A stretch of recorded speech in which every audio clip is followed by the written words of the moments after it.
Ya oke Zoner masih bergabung bersama kami di Morning Zone nih, iya kan, bareng Om Arung. Kita akan ngomong-ngomong soal analisa yang lebih mendalam terkait soal prediksi MotoGP di seri yang kedua ya. Ya, di Argentina. Di Argentina tuh ya? Argentina. Ada siapa nih kita nih? Ada pengamat MotoGP kita, Bung Henry Wibowo. Wih, luar biasa. Bung Henry, selamat pagi Bung. Halo, apa kabar semua? Waduh, baik, alhamdulillah. Sehat ya Bung? Mantap. Sesuai janji nih, kita mengontak Bung Henry lagi, iya kan? Betul. Setelah kemarin prediksinya ternyata 100% betul. Bener banget kemarin yang di Thailand, mantap. Yang di Thailand kita lihat Marc Marquez berjaya. Iya. Nah, bagaimana dengan seri yang kedua di Argentina nih, Bung Henry?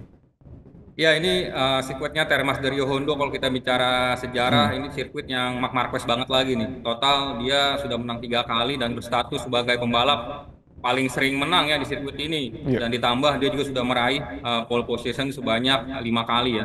Dan ini yang membuktikan bahwa Marc Marquez kembali menjadi unggulan lah ya di MotoGP Argentina. Apalagi kepercayaan dirinya luar biasa banget kemarin di Thailand. Dia bisa sapu bersih kemenangan, pole position juga dapat.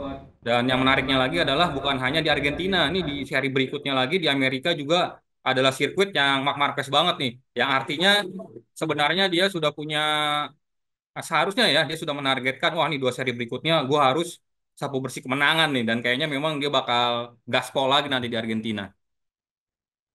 Tapi kalau dilihat ini memang berarti potensi dia untuk menang kedua kalinya di Argentina tinggi nih ya, Bung ya?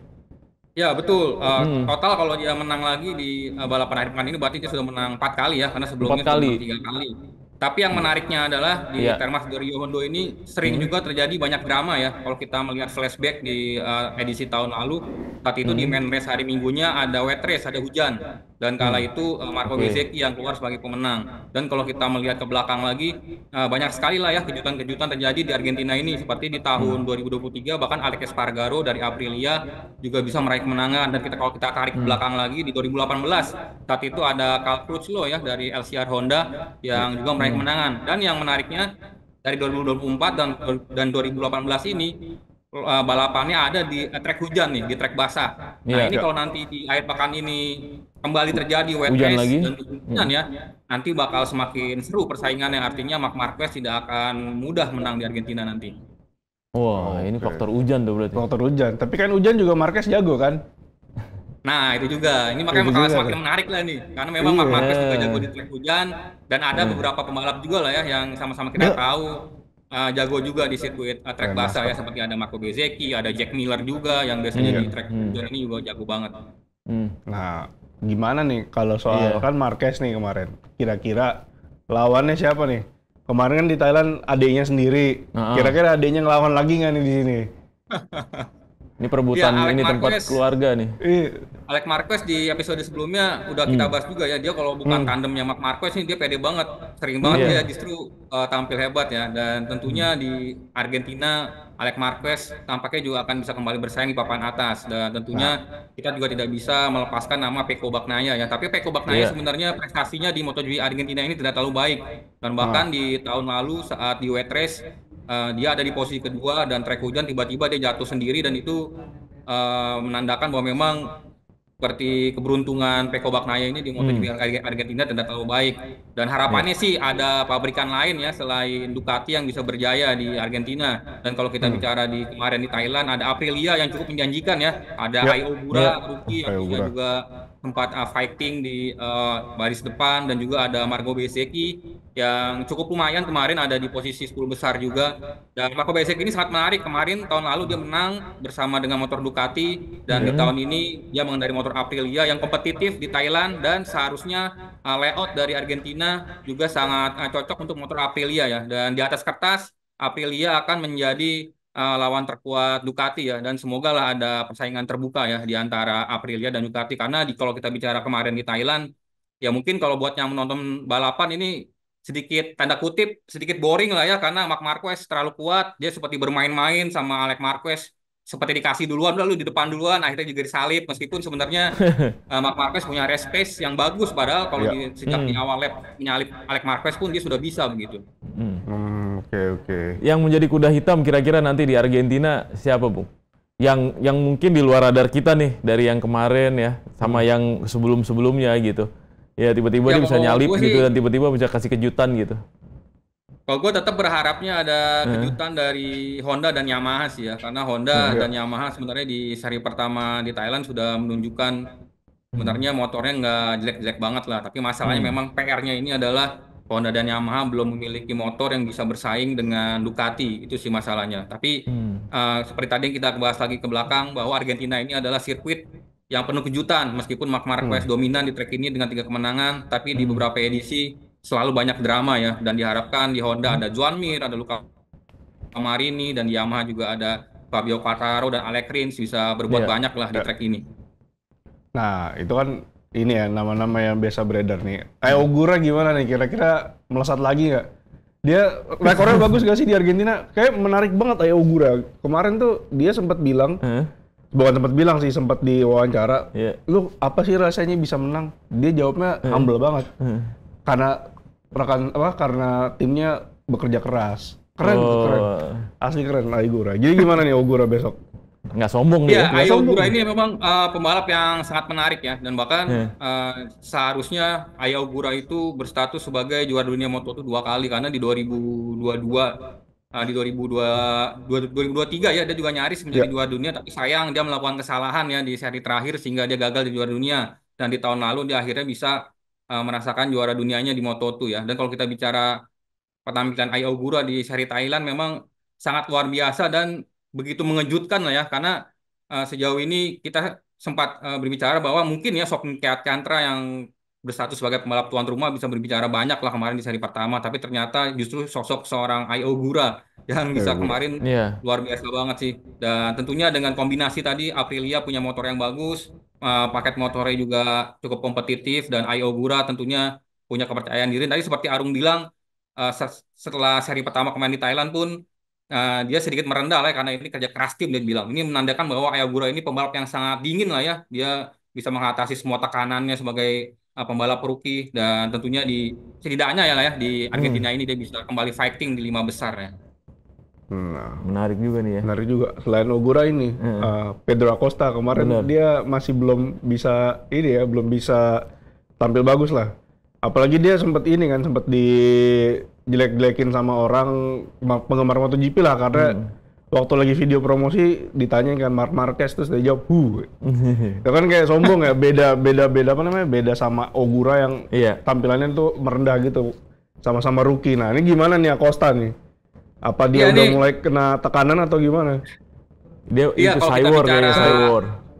Bicara tim dan pembalap dengan performa yang paling jelek lah ya di MotoGP Thailand bisa dibilang KTM ya, dan khususnya Pedro Acosta sendiri karena ekspektasi terhadap Pedro Acosta dan KTM sendiri sebenarnya sangat tinggi ya. Setelah kemarin di tahun lalu Pedro Acosta sebagai rookie dia tampil sangat luar biasa, tentunya ekspektasinya atau ekspektasi publik terhadap sosok pembalap ini sangat tinggi.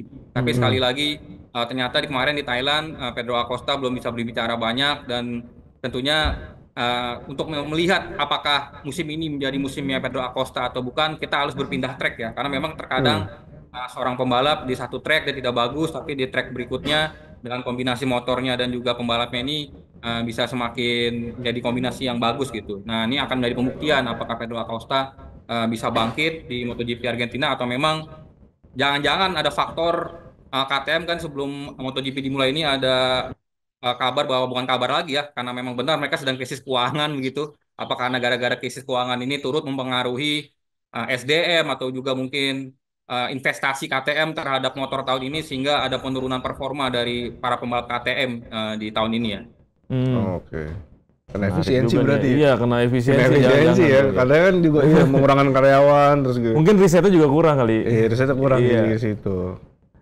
Waduh. Berarti ini tapi tetap dominasi di Ducati nih ya untuk motor ya di Argentina. Di tahun ini kayaknya ya. Ada 4 motor yang semuanya kompetitif dan semuanya pun pasti bisa menang, dan bahkan mungkin di seri pertama kemarin yang kurang terlihat Fabio Di Gia ya, tapi Di Gia juga kan. Iya benar. Karena kemarin di tes pramusim juga dia habis cedera, dan sangat maklum lah kalau di seri pertama kemarin dia bisa belum langsung tune in lah di seri pertama kemarin. Oke. Terus Argentina juga kan kadang-kadang suka kejutan tadi kan. Jadi Ya mungkin nanti bakal ada kejutan-kejutan yang menarik. Iya. Siapa tahu dari belakang tiba-tiba ada yang ke depan. Waktu itu Marquez juga pernah karakter jatuh. pembalap yang kayak gitu tuh, yang kita tunggu-tunggu tuh sebenarnya ya. Iya. Di seri balapan ya, Betul. yang ngejar dari belakang terus kemudian lari ke depan dia. Iya. Gitu. Dia pernah kayak gitu kan waktu itu 2018 atau yang waktu itu dia jatuh. Iya. Gara-gara senggolan sama Rossi terus dia nyerang ke depan, tapi ya nggak sampai menang sih ya kan. Iya betul. Kira-kira ulang lagi nggak nih Marquez kayak gitu nih? Soalnya kalau ngeliat Marquez kemarin langsung start langsung ngacir. Orang tuh kadang-kadang bosen kan gitu. Iya. Benar. Itu sih kita tentunya sebagai fans sangat berharap lah ya persaingan di MotoGP Argentina lebih menarik dari Thailand kemarin ya. Karena di Thailand kemarin gapnya sangat jauh sekali dan bahkan Pecco Bagnaia di posisi ketiga dengan Marc Marquez saat main race itu selisihnya hampir 2 detik. 2 detik di sebuah balapan itu sangat jauh sekali ya. Dan tentunya di Argentina kita berharap ada drama-drama muncul dan semoga nih ada hujan juga yang turun sehingga bakal semakin seru karena di tahun lalu sama-sama terbukti ya begitu banyak drama. Marco Bezzecchi menang sampai selebrasinya dia pakai baju timnas Argentina ini seperti mentornya saat Valentino Rossi ya, sama-sama kita tahu saat menang Argentina pakai baju Maradona itu kan ikonik banget dan semoga lah ada momen-momen menarik lainnya lah di edisi kali ini. Oke deh. Aduh, terima kasih banget ini Bung Henry nih insight-nya pagi ini nih. Mudah-mudahan nanti kita tunggu ya. Apakah prediksi-prediksi dan analisanya ini bisa terbukti lagi di seri yang kedua atau gimana nih? Iya. Bang Arung ya. Oke. Kita tunggu. Terima kasih Bung Henry. Thank you. Sama-sama. Thank you. Sama-sama. Thank you. Sehat-sehat Bung Henry. Iya. Iya, luar biasa tuh ya. Luar biasa ya. Iya, makanya tuh. Gimana tuh caranya Marquez nanti kita bisa nonton dia tuh struggle gitu. Struggle. Karena kemarin tuh di Thailand gue juga nonton tuh. Kayaknya modelnya kayak Jorge Lorenzo ya. Oh iya, udah lari duluan deh. Iya, tapi kemarin sih ada yang kalau di media sosial ya bilangnya gini, sengaja itu dia ngalah biar adiknya biar seru aja. Oh, jadi biar adiknya yang depan, berkompetisi dan segala macam. Ya biar seru lah, biar ada salipan. Ternyata enggak kan, karena katanya ada regulasi tekanan ban dan tekanan bannya Marquez turun. Dia satu-satunya cara untuk naikin itu adalah dengan ngikutin pembalap lain. Kalau ngikutin pembalap lain kan jadi bannya tuh jadi lebih panas. Iya. Jadi nggak kena hukuman. Karena sejak tahun lalu itu ada regulasi tire pressure kalau kurang dari berapa bar itu nanti ada tambahan waktu 16 detik. Enggak, sorry, emang katanya ngaruh ya tekanan ban terhadap kecepatannya? Ngaruh kalau semakin tinggi tekanannya. Semakin tinggi itu motor akan lebih gampang jatuh. Oke. Jadi kalau lebih kurang sebetulnya motor akan lebih gampang untuk dikendarai dan nanti kan bisa mencapai suhu optimal. Tapi masalahnya adalah kalau terlalu dingin, kondisi trek dingin, suhu optimal itu nggak tercapai. Oke. Nanti dia akan kena hukuman gitu. Masalahnya di situ. Makanya kenapa Marquez kemarin tuh nyuruh adiknya lewat. Nggak nyuruh sih sebetulnya kayak. Biarin aja ya. Bukan karena pengen seru ya, tapi seru juga sih jadi. Iya, tapi maksudnya itu juga trik buat manasin ban ya kan sebenarnya supaya suhunya naik dan tekanannya naik ya pada akhirnya ya. Dia kepikiran begitu ya? Kepikiran begitu ya? Makanya itu tanda pembalap bagus, pembalap yang keren lah. Yang hebat. Tapi itu butuh pengalaman atau enggak? Atau rookie pun sekalipun paham soal itu? Rookie harusnya paham soal itu, tapi kan situasi di tengah balapan itu butuh pengalaman. Kalau kalau pembalap nggak berpengalaman nggak akan mikir decision yang cepet ya. Sebenarnya yang paling penting ya. Decision making yang cepat. Gimana caranya naikin gitu. Oh ini gimana strategi gue supaya ini supaya gue nggak kena nggak kena penalti. Nggak kena penalti, gue harus ini nih gitu ngikutin kayak gitu-gitu. Nah itu dan itu harus cepet banget memang kan karena sepersekian detik dia harus benar-benar bisa ini ya. Harus bisa mikir gitu. Gimana caranya? Sambil ngebut. Iya sambil ngebut ya. Sambil ngebut iya. Sambil ngegas gitu. Sambil ngegas. Belum mikirin nih belokan ini turunin gigi berapa nih? Gigi berapa? Iya kan? Iya. Kalau kita kan kalau lagi bawa motor keder ya? Keder. Kita bawa motor kadang mikirnya susah kan? Iya. Kita bawa motor metik Pak. Iya kan? Gak ada giginya jadi nggak tahu, bodo amat. Jadi kadang bengong. Iya, kadang-kadang bengong, lamun gitu. Yang multitasking Kang ojek doang. Iya, karena dia bisa main handphone. Sama nyari maps. Iya, nyari maps ya. Bener. Cuman kalau si Marc Marquez sambil nyari maps juga kayaknya bisa kali ya. Bisa. Soalnya kan Bisa di, banget di, ya. di apa namanya di dashboardnya ada ininya, ada apa namanya? Lagi juga kan sirkuitnya muter doang ya. Sebenarnya tapi kan di situ ya ada mapnya kan. Oh, udah mapnya ya? Iya, ada info lah kayak. Iya, titik-titiknya gitu lah. Makanya dia lihat oh sini kurang, ya udah pelan gitu. Tapi ukuran bannya juga ada di situ ya? Ke monitor ya? Ada di monitor. ininya ya? Di apa komputer di depannya itu ya? Di depannya ada. Ada informasi lah seenggaknya tire pressure lo kurang gitu dari Canggih tim. juga ya? Canggih sekarang. Malah katanya MotoGP itu lagi ngembangin teknologi untuk pakai radio tim. Oh. Jadi bisa Dengan komunikasi sama timnya. Bukannya sekarang bisa ya? Sekarang lebih pakai dashboard, jadi kayak kode-kode gitu. Oh. Jadi nanti kalah sama yang touring ya? Hah? Yang touringnya masih bisa loh. Iya kan? Iya kan? Bisa Touring kan gitu pakai gituan kan? Iya. Teleponnya ke rumah ya. Iya, enggak, nelpon antar tim yang lagi touring ya kan. Bro, belok kanan gitu. Iya, Belok kanan, belok kiri gitu, belok kiri. Dulu kalau dulu sih touring gini, kodenya pakai kaki. Oh iya, kanan ya. Iya, kalau ada lubang gitu kan, Iya, kanan lubang lubang, gitu, kiri lubang gitu, tahu. Ngalamin lagi. Sekarang kan ada ini intercom. Iya, ada intercom. Yang di handphone, yang di helm. helm, Kan. iya. Masa MotoGP kagak ada?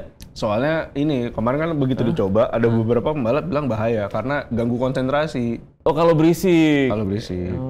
Tapi bisa denger Spotify katanya, gue dengerin. Waduh, Enggak ya? denger Spotify dia tergantung Spotify premium nggak. Kalau nggak premium nanti lagi iklan. Kesel banget dia. Ya. Biasanya kan lagu itu kan mempengaruhi adrenalin. Iya, kan? mengalir, bener.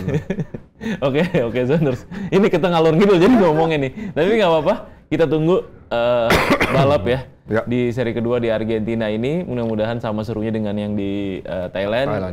Dan mungkin nanti kita akan kasih reviewnya kali Marung ya. Setelah Boleh. setelah balapan selesai ya. Iya. Mungkin nanti kita bisa kasih analisisnya lagi gitu. Iya. Balapan ketiga di mana? Balapan ketiga di Amerika Serikat 2 minggu lagi dari sekarang. Kayaknya pas Lebaran.